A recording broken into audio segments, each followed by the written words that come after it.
Thank you and welcome to everybody to my IVF Answers and the European Fertility Society. My name is Jules McDonald and I'll be your host tonight. This is my first time, so bear with me. Thank you all for joining. So I am a fertility with Jules as well. So sorry? It's my first time with Jules as well. You. But not your first time. I've heard you're the most webinars done, I think, on this platform. So amazing. So there you go. I'm trained. So a little bit about myself. I have been in the fertility industry as a nurse and a director for 16 years now across the UK and UAE. I'm currently in Abu Dhabi. And I'm also an author of a book which is going to be released in 2026, which is very exciting. And I'm an IVF mother. So I would say I know a little bit about IVF, and welcome. And I'm really honored to be presenting with Dr. Tsakos tonight, who is a very experienced and very well-known doctor of over 25 years in the industry and works at the Embryoclinic in Greece. So welcome. Thank you so much again for presenting. Just to remind everybody that this is being recorded and everything is anonymous. So when you put your questions in, we will discuss them at the end of the presentation. So the topic for tonight is IVF treatment in the over 38 plus category, which you're all aware of. And over to you, Dr. Tsakos. I'll just pop the presentation up for you. Sure. Thank you very much. Thank you. Great. Thank you, Jules, for the introduction. Thank you, everyone, for logging in on a Thursday night from wherever you are. So please, if you like, drop us a note to see whereabouts in the world you are. I'm very excited to discuss about fertility over the female age of 38. And this is simply because this is the standard age that we're treating here at Embryoclinic. And it seems to be more or less the standard age of more or less of women seeking treatment abroad. Now, there are quite a few particular areas that I would like to focus on. So, yeah, let's crack on. So, risks and challenges, a short guide, and the options. This is how I've outlined my presentation for tonight. So, what are the risks and what are the challenges? Firstly, it's becoming very common. More and more couples and single women, they start families later. And also we have couples and females actually starting for a second family, having completed their first family and so forth. Furthermore, with international patients, what we see is that one of the reasons why women are in the older age group, older for reproduction, please don't get me wrong, with longevity going on, and with the European average for women now exceeding the 8 years of age, and our hope and desires for extending that even more. By no means is a 38-year-old as an old woman, but traditionally, reproductively advanced maternal age has been considered the 35 mark. So 38 is like borderline advanced reproductive age. So this is becoming commoner and commoner. The prevalence of infertility in that age group is higher, which means that the difficulty in conceiving becomes more evident. The chances of conception per month, per year, and per IVF attempt or IUI attempt is lower. And unfortunately, there's a higher chance of adverse outcomes. So these are the risks. And why is that an issue? I've put everything in this bowl, mainly because of genetic anomalies, but also because of diminished fertility reserve, diminished ovarian reserve, and of course is the increased maternal risk, which involves all the procedures and of course pregnancy. So all that leads into lower success rate and higher risk of complications. Now, what is ovarian reserve? Ovarian reserve is the reserve of potential follicles in the ovaries. My team and I have been very fortunate to be involved in the early days of the studies involving the AMH hormone. That was in the late 2000 and 2008 and 2009. amongst the very few in the world, we started studying the AMH, and we produced a couple of very impactful papers that are quoted now in the European Society of Human Reproduction Guidelines with regards to quantifying the ovarian reserve. So a single blood test, regardless of the time in the cycle, can give us a lot of information about the reserve. Hi England, hi Canada. So that's what it is. And of course, there's more ways than one to check it, and AMH is one of the most accurate ways. But also the quality, not just the quantity, the function of the ovary gets a little bit lower. And in actual fact, recent research has shown that AMH may also be a marker of quality, not just a matter of quantity as we initially thought.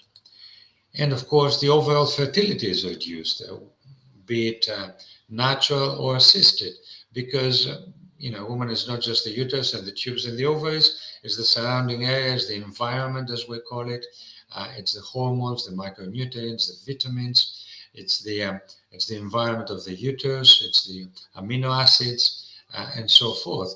And also the chance of developing some sort of female reproductive organ anomaly over the years is increasing.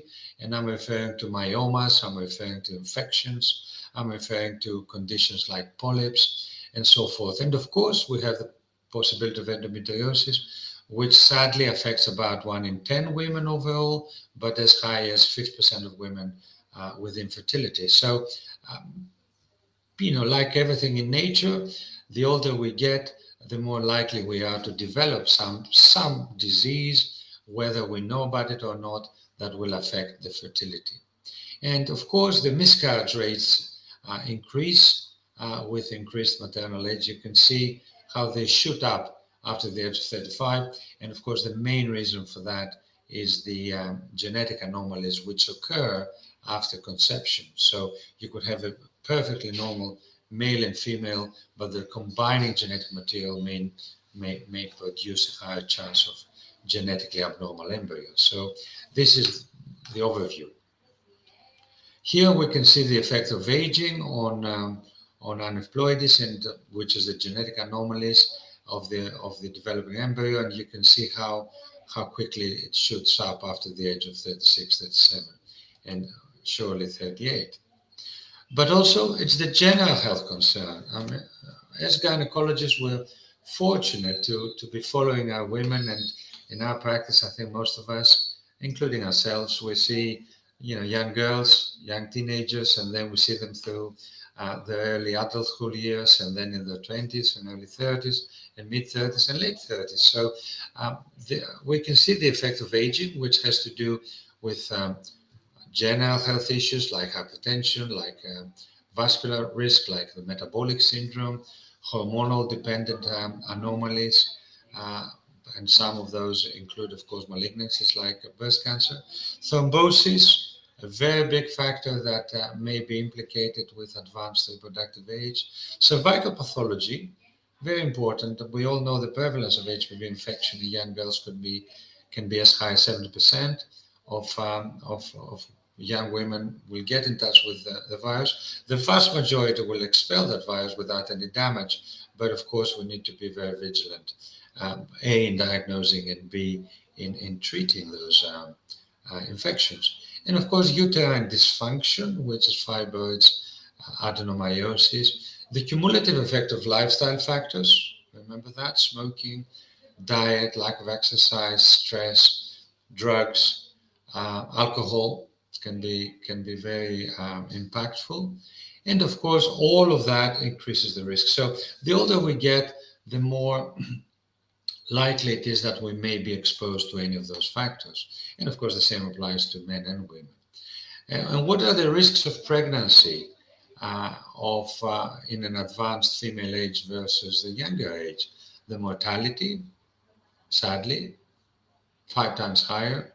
Congenital anomalies, about 20 times higher. Miscarriages, stillbirth.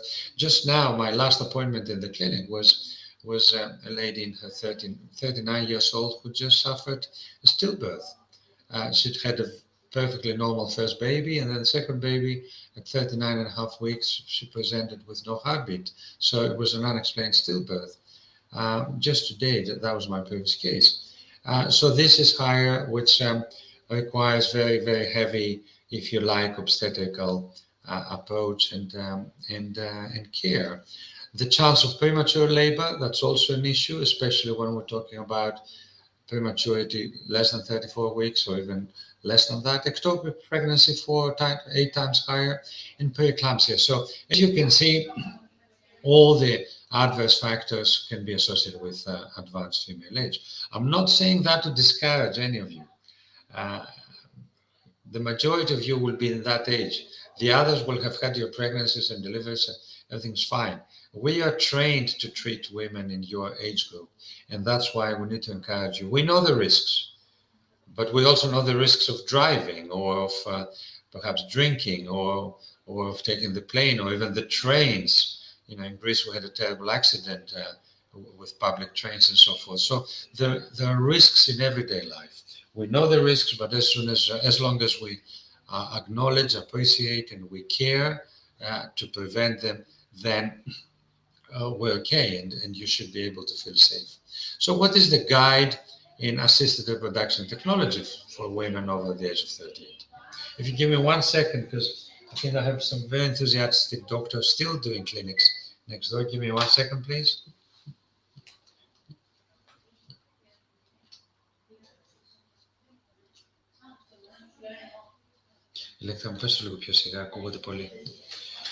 Right, sorry about that. So pre-IVF testing, very important. Just like in sports, you know, you don't have the champions going into the field and playing from their beds or couches. They train, and then play. Similar with IVF. We are under a lot of pressure from our patients to do IVF yesterday if possible. And I think we should resist that. I think we should insist on the importance of pre-IVF testing. So that includes standard testing, like hormonal testing that most people know about. Infection disease, yes, most people know about those.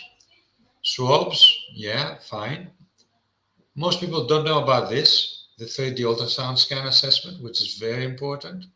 The standard ultrasound assessment probably is giving us 60 or 70% of the diagnosis.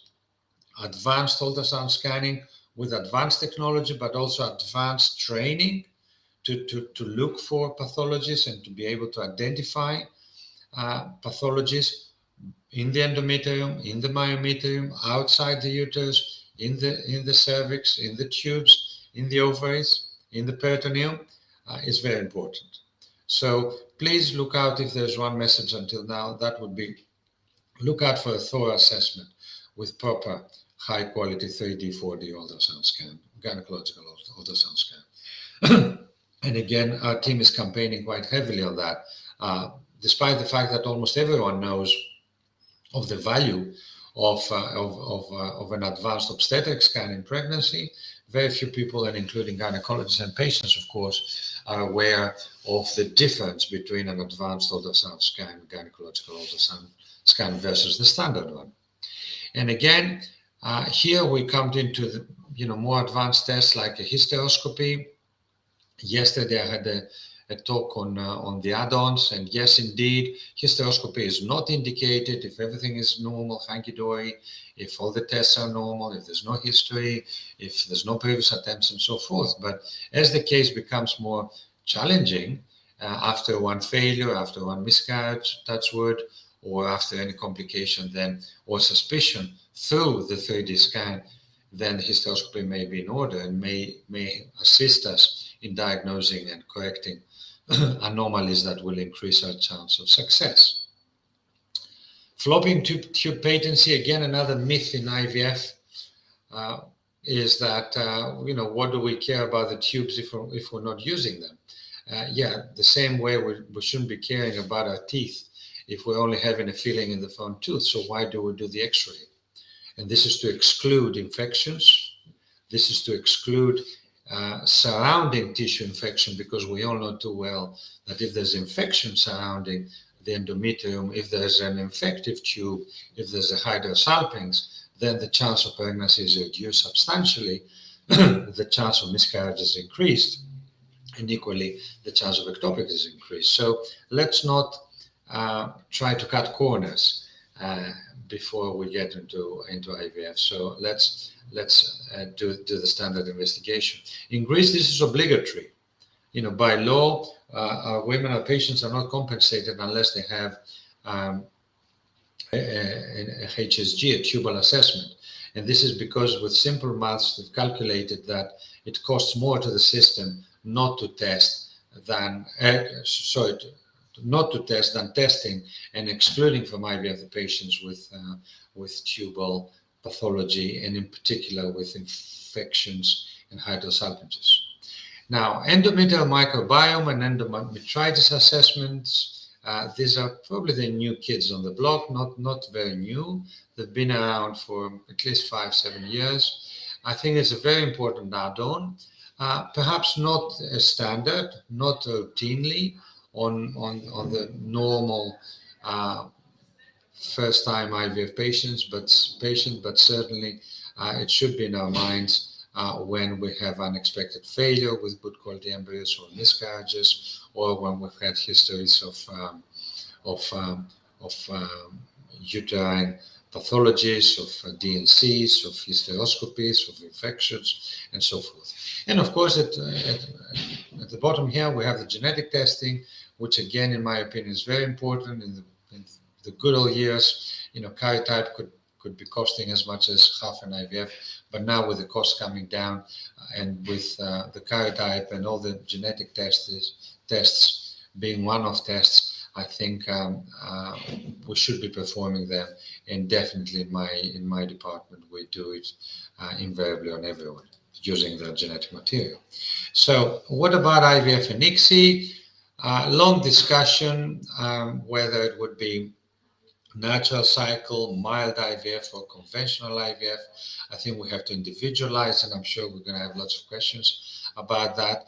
Generally, my approach is very simple. I don't like overstimulating. Actually, I was in a debate in a Hellenic conference a few months ago, and I was defending the stance that we should not be overstimulating. We should not, bombarding our patients with lots of hormones. But on the other hand, we should be aiming at what we call effective stimulation. So someone, depending on the antral follicle count, on the AMH, on the age, I think we should be able to design, and I'm sure that artificial intelligence is going to help us in that respect, to find the appropriate effective dose to produce effective stimulation and produce the maximum number of eggs of the best possible quality.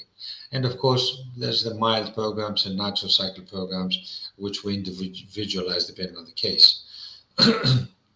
What about aneuploidy? This is a big issue. This is one of my favorite slides. You can see here that the chance of aneuploidy as women get older increases. The blue is the euploid normal embryos. As you can see, after the age of 38, this declines. So the chance of a normal embryo at the age of 45 is about 10%. I mean, last night we had a webinar with some wonderful patients and colleagues from Spain and from England, and that was one of the topics we discussed, the value of PGT-A over the age of 38 plus. And there's definitely a place there, because you can see that with the diminishing quality of eggs, there's a diminishing quality of embryos and an increase of aneuploidy. So I think our patients and we as physicians, we deserve to know if we're implanting a normal embryo or not. So PGT-A testing, endless conferences and numerous discussions on the subject, various legal approaches throughout the world. Sadly, Europe is a little bit restrictive here. There are some countries where PGT-A is not legal at all, despite the good clinical evidence that, especially for the advanced stage group, they can be very, very useful. And as I keep quoting, of course, we can see here the benefits of PGT-A. But before I say that, I can tell you this: The biggest side effect, if you like, the biggest implication of implanting an abnormal, genetically abnormal embryo that we haven't tested and we're not aware of is not failure. Failure of IVF, yes, is devastating, but it's not the worst possible outcome of an abnormal genetic embryo. The worst outcome can be a miscarriage, which has, of course, psychological and physical side effects. It can be involving medical management or surgical management. It can be associated with complications, mild complications, medium or serious complications. I mean, this week I'm treating a USA lady who's had a septic miscarriage, and she doesn't have a normal endometrium anymore. So we keep doing hysteroscopies, trying to create a cavity that may potentially accept a pregnancy. And for those ladies, it may be the end of the road.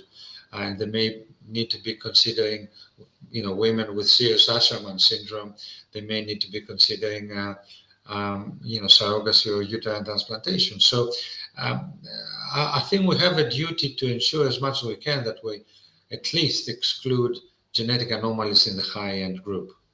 So this is one of the reasons why we do it. And of course, the benefits, higher success per embryo transfer.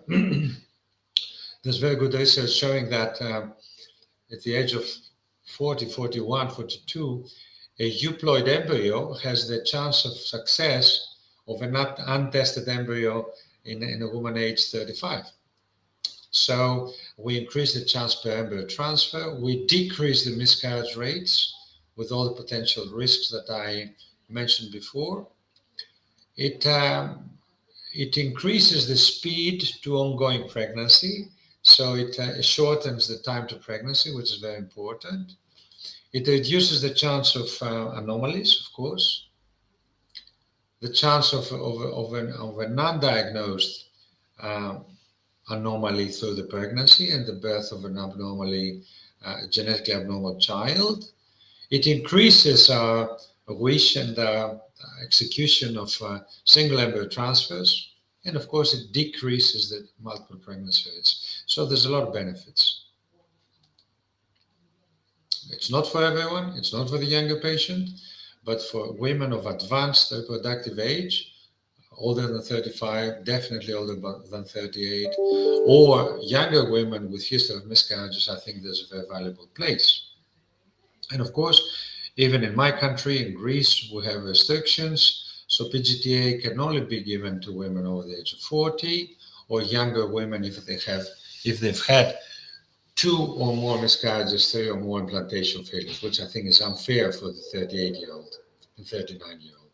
And now our societies are campaigning to perhaps change that. And of course, we can perform pre-genetic testing if there's an already diagnosed chromosomal anomaly. Another option is oocyte or embryo donation. I think we ought to include this in our discussion. And this is something that has been developed in the last couple of decades. It's become more and more popular now as we're talking about more advanced reproductive age. In Greece, we can treat women up to the age of 54. And of course, unless those women have stored their eggs at a younger age, the only option is oocyte or embryo donation. Gestational surrogacy is another option, especially when we have a damaged uterus. I repeat that the endometrium is very sensitive, as more or less as sensitive as our eyes. If it's damaged and if there's scar tissue, there's very little we can do. Of course, we deserve to try and fix it by means of very advanced hysteroscopies, by means of add-ons on the endometrial rejuvenation and recovery with PRP perhaps. In the last couple of years, there have been some interesting studies with good evidence on its value, and actually in our unit we have been using it for about 1.5 years with promising results. So gestational surrogacy is only in place when there's absolute factor infertility, absolute uterine factor infertility. And of course, another option that has emerged in the last 10 years, thanks to the work of the pioneers in Sweden. In the Gothenburg team, Professor Barnstone teamed up with a Greek transplant surgeon from Cleveland, USA, Professor Tsakos. They did the first clinical trials in the world 10 years ago. Vincent was born, who was the first child to uterine transplantation. Since then, there's been about 100 more attempts in the world, with more than 60 or 70 children born. And I can proudly mention here that I've been privileged to be included in that Swedish team, and there is some serious work now going on trying to establish that in my country as well. So this is for very advanced cases where nothing can be done to reverse the damage of the uterus, and of course this may be applicable to women with MRKH syndrome, women without a uterus, or women who've had a hysterectomy either for benign or malignant reasons. These are three of my wonderful embryologists. We've just now acquired a fourth embryologist who is specializing in sperm and andrology. I'm sorry, Lefteris, you're not included in this picture. So in summary, pre-IVF testing is very important for all women, especially for women of advanced age. A lot of protocols on IVF ICSI. Oocyte and embryo donation may be an option when we have exhausted any chance, any real possibility of using the patient's own genetic material.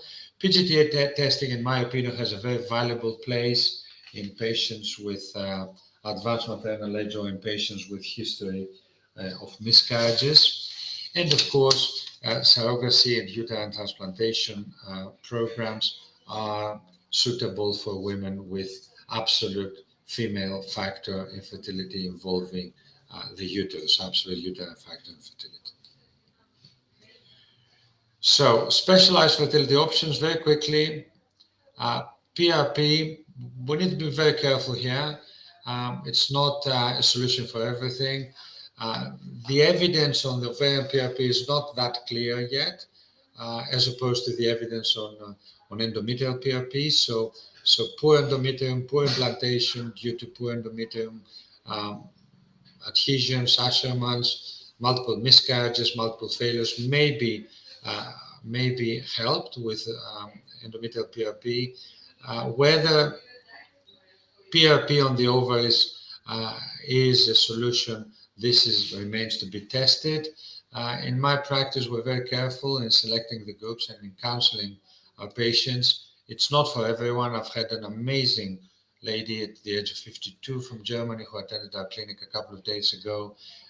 She was desperate. She really wanted PRP, but I have to say that I strongly advised her against it, and of course we didn't perform it because I don't think the technology is there, and I don't think that there is a serious place in women of such advanced reproductive age. I think it's early days yet. PRP probably needs to be enriched with other substances, so I'm looking out for some evidence in order to be able to offer that treatment to our patients. And of course the same with endometrial PRP. It took many years. Now we have some good quality studies to suggest that it may be helpful. This is the ovarian, which at the moment is a little bit gray area. And of course, hysteroscopy. I'm a huge fan of hysteroscopy. In my time in the 90s, when I trained in England, there was a rule that nobody would go through IVF in our departments unless they've had a hysteroscopy, and most of them laparoscopy as well, because of the need to exclude any pathology and so forth. Definitely now the evidence is that hysteroscopy is not for everyone, but it may be helpful for women with implantation failures, miscarriages, or women with pathology, with abnormality on the scan. And this is what we treat. Endometritis, very important. We need to take a special biopsy to look out specifically for endometritis. Otherwise, we don't detect it. It may be of value, especially in cases with unexplained failure, with good quality embryos or with miscarriages. So look out for that. I have very friendly pathologists, very friendly lab. So now we've incorporated in our protocol. We always, not invariably, always we've included as standard practice if we do hysteroscopy and biopsy on fertility patients, we always check for endometritis and we treat it. There is a big study going on, and we're hoping to turn that into a PhD with one of my wonderful colleagues, a female gynecologist, who is going to study the correlation of endometritis with normal findings on biopsy, with abnormal findings, with miscarriages, the correlation of endometritis with ultrasound scan findings, with microbiome testing, and so forth. So we're still learning, we're still getting there. I think the uterus and the anatomy has been neglected over the years, but it's now time for the big comeback. And I'm going to conclude with my latest adventure, which is robotic surgery. In my opinion, it's probably been designed for fertility surgery, because this is when we need absolute accuracy. We need to restore the anatomy, especially when we're dealing with fibroids, adenomyosis, endometriosis, adhesions, and so forth. And this amazing technology is giving us this opportunity. I feel very fortunate to be able to have a couple of those in our department, and of course we treat very complex cases. Actually, I can see one of the attendees is a wonderful patient from London who attended for multiple fibroid removal, when most of the advice she had gotten before was that there was no chance to restore her uterus. So we're hoping that in the next few months we should be able for the embryo transfer. So robotic surgery is giving us the opportunity to perform the impossible, to make the impossible possible through amazing technological improvements. And my team and I work very hard to produce this piece of research, published in 2023. This is the largest meta-analysis to date comparing robotic surgery for various indications with the standard open surgery, versus which is definitely superior, but even versus conventional laparoscopy. And still robotic surgery, as you can see, takes the gold, laparoscopy, silver, and open surgery, which sadly is being performed at still a large scale, is the bronze. And these are the reasons for that supremacy of the robot. So take home message tonight. It's becoming commoner and commoner to have women over the age of 38, especially in the context of ART. They have poorer fertility outcomes and a higher risk of adverse outcomes, but we should encourage them and empower them with science and compassion, of course. And multiple options. Don't give up. Don't give up on the options. Don't give up on the wish to become parents. And the same applies with specialized options for further improving the outcomes. And we have to remember that those women, those couples, those cases, they need to be very carefully monitored. This is some literature. If you want to look it up, look up for the science. And this is my wonderful team, to whom I'm very grateful. And in particular, Dr. Manos Xidias, our Senior Research Fellow, for helping me with all these presentations. Thank you very much, and I'm full of ears for questions. Let me just comment. Thank you so much, Dr. Tsakos. That was an incredible amount of information, and I'm sure a lot of people have found that extremely helpful. We do have some questions coming in. So the first one is, does nutrition, specifically a low protein diet, affect egg quality? Well, there's definitely maybe, but I mean, in my opinion, lifestyle is very important, and environmental factors are important. Other pollutants are important, like smoking, alcohol, drugs, and so forth. Yeah, nutrition is part of that. I wouldn't like to look at it specifically, and that's why the studies are not very strong. But definitely, I think we need to address overall the environmental factors affecting not only the egg quality, but also the sperm quality. We know only too well that a sperm test is not just testing fertility of the sperm, but it can test the general health of a man, because those organs and those cells are very sensitive. So if I were to say, if I were to give you a small message, I would say that, yes, we need to address all the factors associated with lifestyle, with nutrition, micronutrients, habits, and so forth. And if we were to optimize all of them, we would probably get better quality eggs. Great. I'm going to display the next one because it's so transferred 6 embryos, 3 transfers resulted in failed IVF and chemical miscarriage. Embryos were not tested. I'm 39. Should I give up using my eggs and use donor egg? Right. Thank you, Jana. No, don't give up, please. Don't give up. I can tell you, mathematically, statistically, out of those 6 embryos at 39, at least 2 were normal. So I would ask you to look out for other factors of failure, not just genetic factors. So I would probably ask you to investigate more your endometrium, your anatomy, your uterus, have a 3D scan, have biopsies of the endometrium, definitely check for endometritis, perhaps for microbiome, even for NK cells. But yeah, I don't think with 6 embryos of reasonable quality, 39, genetics is the only reason for failure. My approach and my philosophy is that I don't give up on anyone as long as they produce embryos. Yeah, and definitely producing 6 embryos is not easy at 39, so you're doing very well. If I were to advise something, perhaps I would consider PGT-A in the next attempt, because there's clear indication. 3 transfers, your age, that's a clear indication for PGT-A. This would give you a pragmatic chance. So if you have 1 or 2 euploid embryos, normal embryos, you know that these are your ACEs. And then I would very heavily work on the workup of your anatomy and also your environment. So full hormonal test, perhaps vitamin testing, thrombophilia testing that may be associated with some unexplained failures, and that's that. I would definitely optimize as much as I could, and then I would have the best possible embryo transfer performed by the most experienced person in the unit.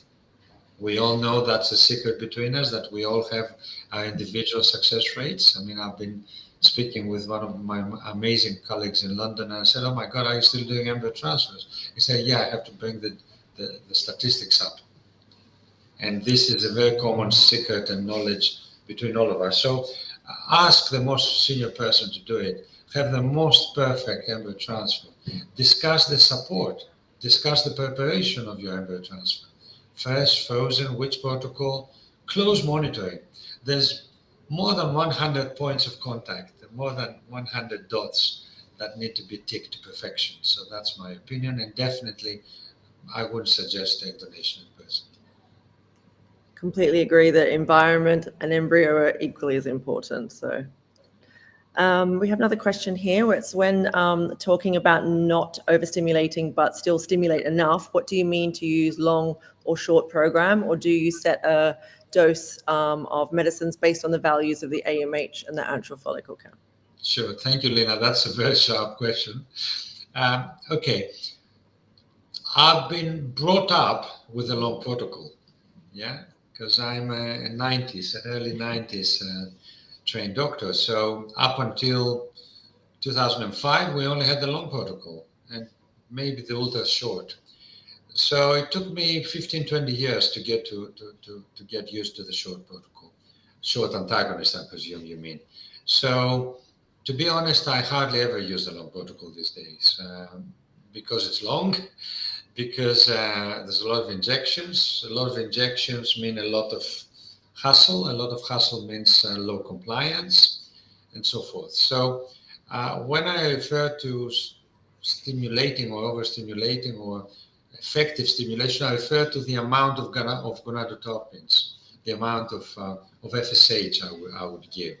Now, again, I was brought up with amazing, humongous doses, like 600 units and 700 units per day, which I think is ridiculous. Having said that, even now, many people, even our American colleagues and a lot of our European colleagues, they flog very hard, especially women of advanced reproductive age. So 450 units per day is a standard starting dose for a standard 40-year-old, for example. I don't do that. I don't believe in that, to be honest. And I have the evidence in the conference a few months ago that, it gives us the, the illusion of doing better. Yes, we have more, the ovaries are pumped up, more follicles. Yes, we get more eggs. Yes, everybody's happy.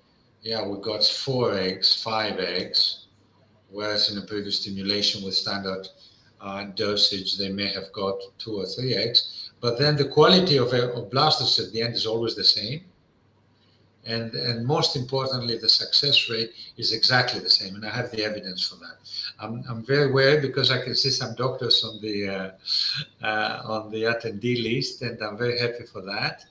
Thank you for joining us. Actually, we had a wonderful doctor from Moldavia last night who gave us a very, very pleasant time with beautiful questions. So I'm very aware of that. I have all the evidence. It makes no difference. It just, by giving high dosage, we extend the disappointment phase. We're happy. We push the bucket, if you like. I don't think it's fair for patients.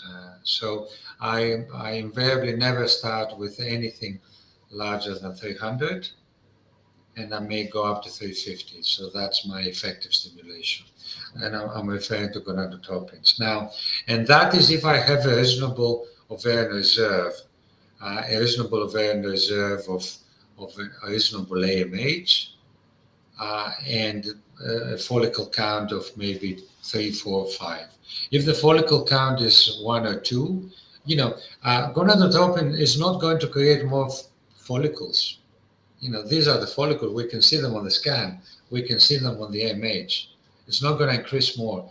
By bombarding them, all we do perhaps is we make them go faster, and this is not always good. And we push the smaller follicles, which are immature, to grow, but eventually they will not produce competent eggs. So that's my opinion. So that's that. So I would probably do, say, a 40-year-old normal AMH, AFC of 5.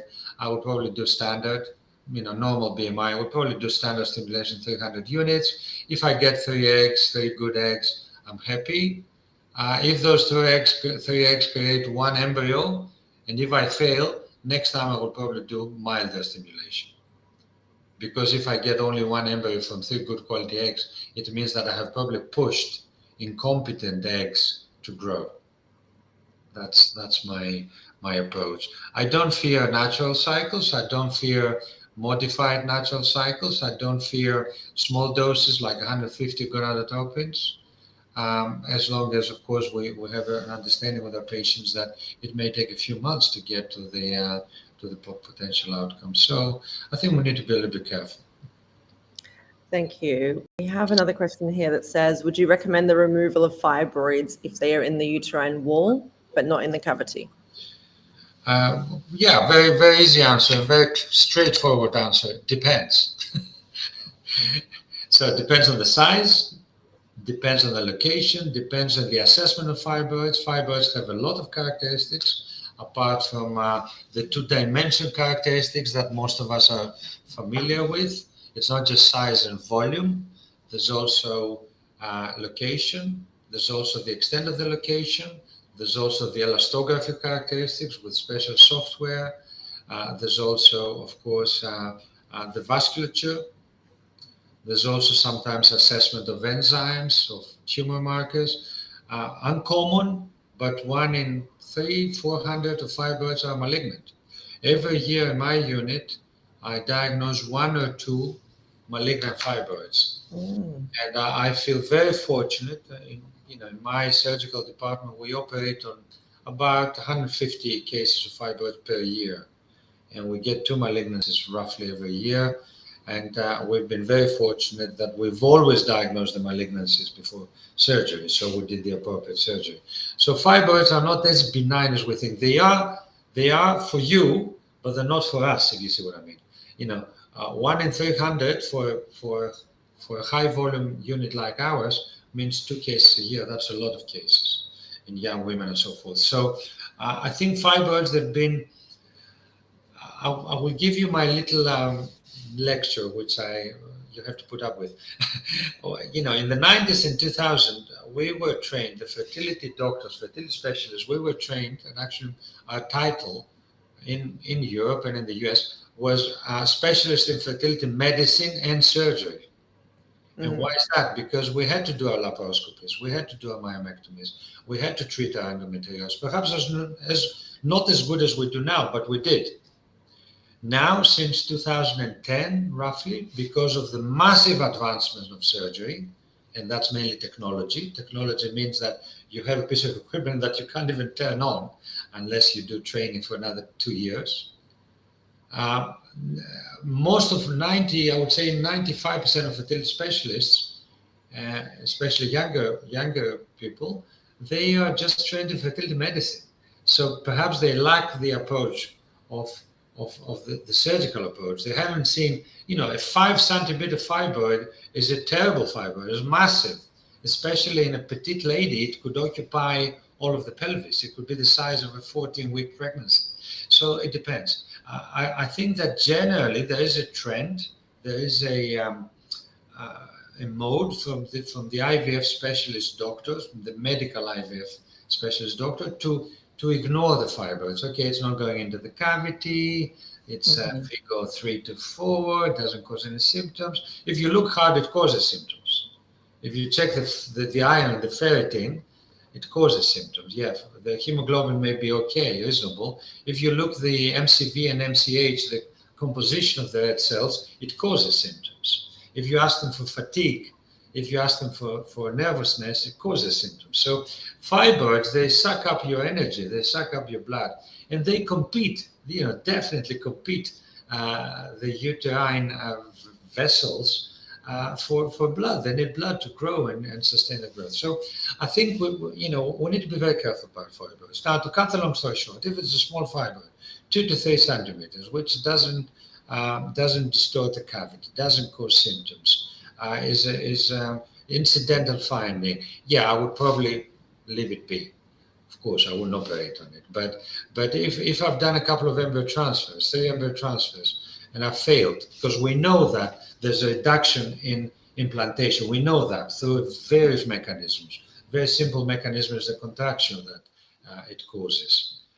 So if I've had a couple of failed embryo transfers, I would consider removing even a 3 or 4 centimeter myoma. Of course, it goes without saying that if there are bigger myomas, I would definitely seriously consider removing them, and also carefully removing them with preoperative assessment to make sure that they don't hide malignancy. Thank you for that, Dr. Tsakos. We have a question here. What upper age limit do you have for women doing IVF or ICSI in your clinic and country? Yeah, own eggs. I mean, the limit in our country for own eggs is 54. And this is based on the fact that epidemiologically, we have cases in Greece of natural conception and delivery of women as old as that.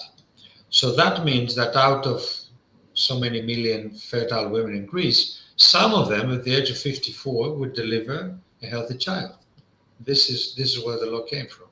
And I'm sure you're all aware of cases like that. I mean, I have endless stories of patients who conceived naturally. So that's why they decided, and I agree, to be honest, to extend that age limit.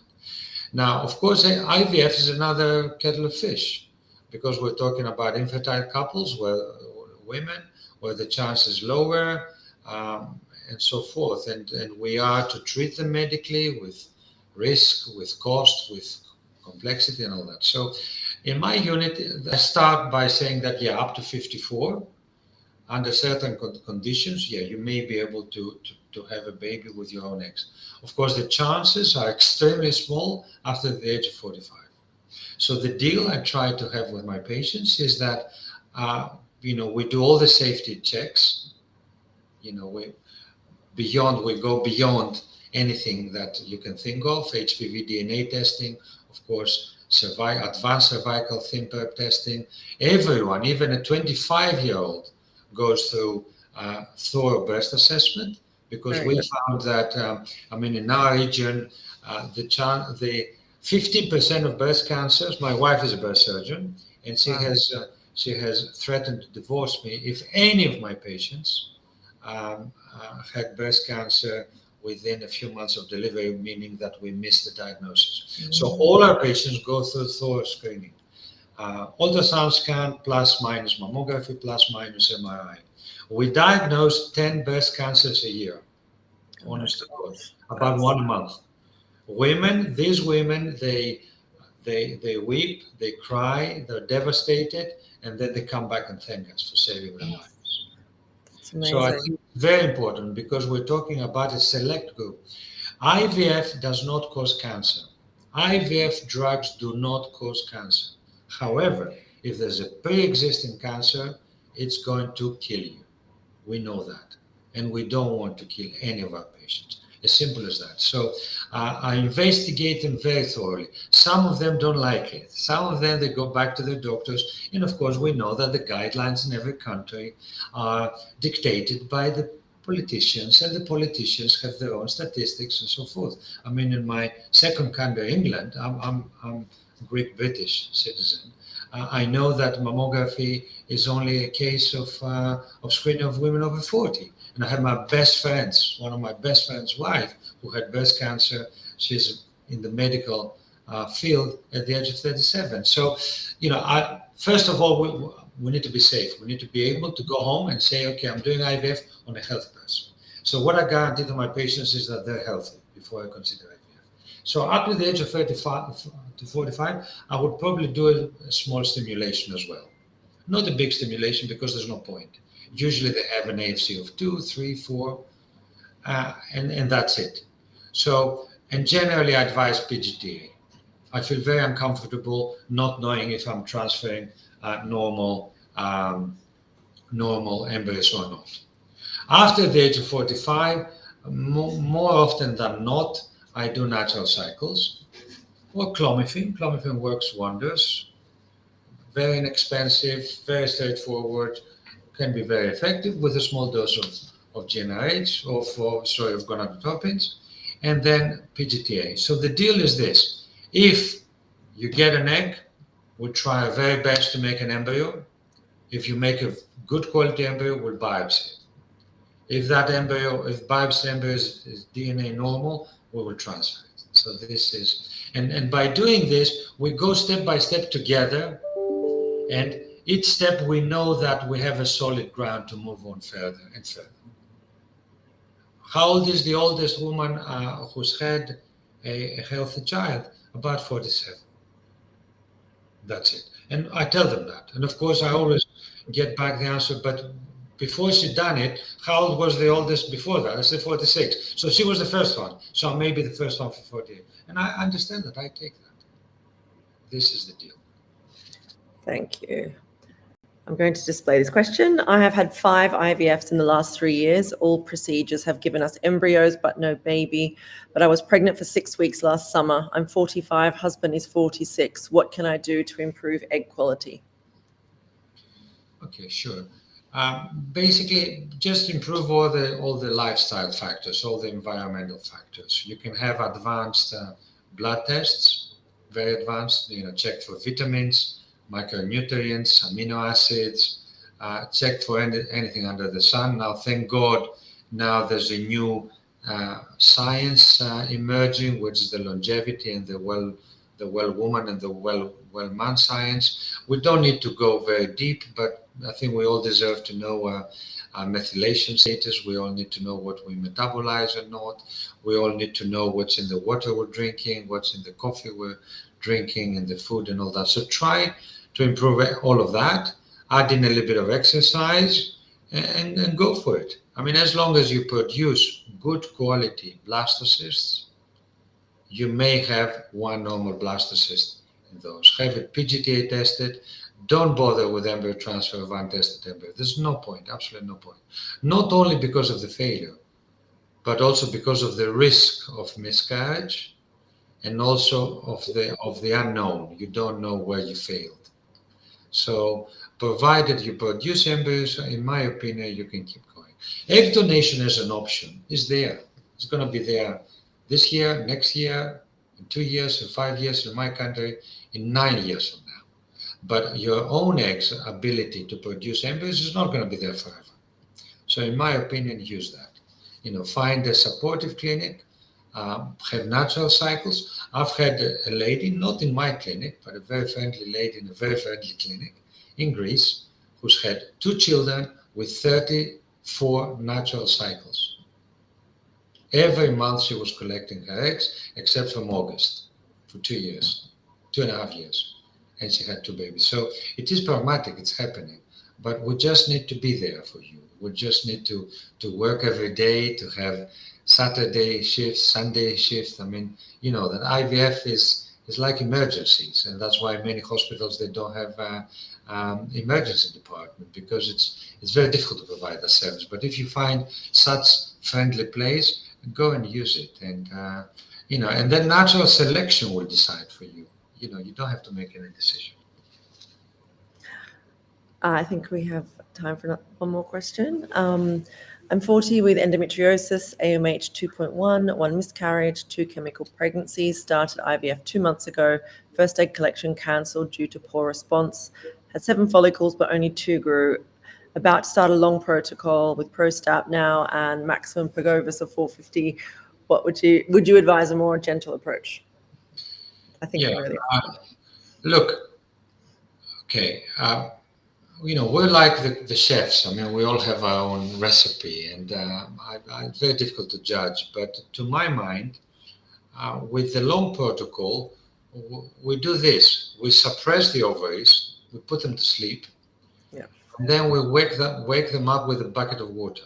That's what we do. To my mind, this is a little bit unnatural, because you're going to end up. I'm sorry, I'm telling my opinion. I'm not judging somebody else's protocol. This is very standard. I mean, if you give it as an MCQ question to fellows and whatever graduates of universities, this is the right protocol. This is a standard conventional protocol. But to my mind, it doesn't make all that sense.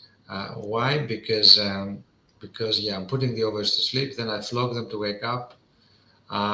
Then the stimulation would take longer. The long protocol usually takes 1 or 2 days longer, so you will probably end up taking about 5,000 or 6,000 units of gonadotrophin. So you will have a highly chemical produced eggs. That's my opinion. I mean, I don't know. I agree. I think the AMH is very, very low, and if she's had poor responses before, then it's unlikely, unfortunately, to. Yeah, if you want to avoid antagonists, some people think that the antagonist medication is poison, and there is a little bit of truth there, because if you measure the hormones, when we started using those about 15-20 years ago, I was measuring hormones every day, and if you measure every day, you will see the day after you've introduced your antagonist that the estrogens will drop. And of course, that drop may be detrimental for the egg quality and for the cytoplasm and all that. So there is some reality in that fear. Perhaps another option would be either the modified natural with a bit of clomiphene, or the combined protocol, or what we call the ultra short. So if you want to avoid antagonists, you can use the ultra short protocol, which has the benefits of a short protocol without the challenge of the long protocol and the suppression of the ovaries. But as I said, the best protocol is the one that produces the best quality eggs and, if possible, pregnancy. So I think it's very difficult to quantify. Wish you all the best. Yeah. So thank you. I think we've got quite a few questions, but we will need to forward them on to the clinic to get answers, and then we can get back to everybody. So thank you so much, Dr. Tsakos. That was extremely informative and very supportive for a lot of people on the call. And thank you for everyone for attending tonight. If you want to check out the website at www.myivfanswers.com/upcoming events for the future dates of what's coming up. So have a lovely evening, and thank you all so much. And it was lovely to do this with you tonight, Dr. Tsakos. So Jules, wonderful host. Thank you very much. Thank you. Thank you, everybody. Have a lovely night. Bye-bye. Bye-bye.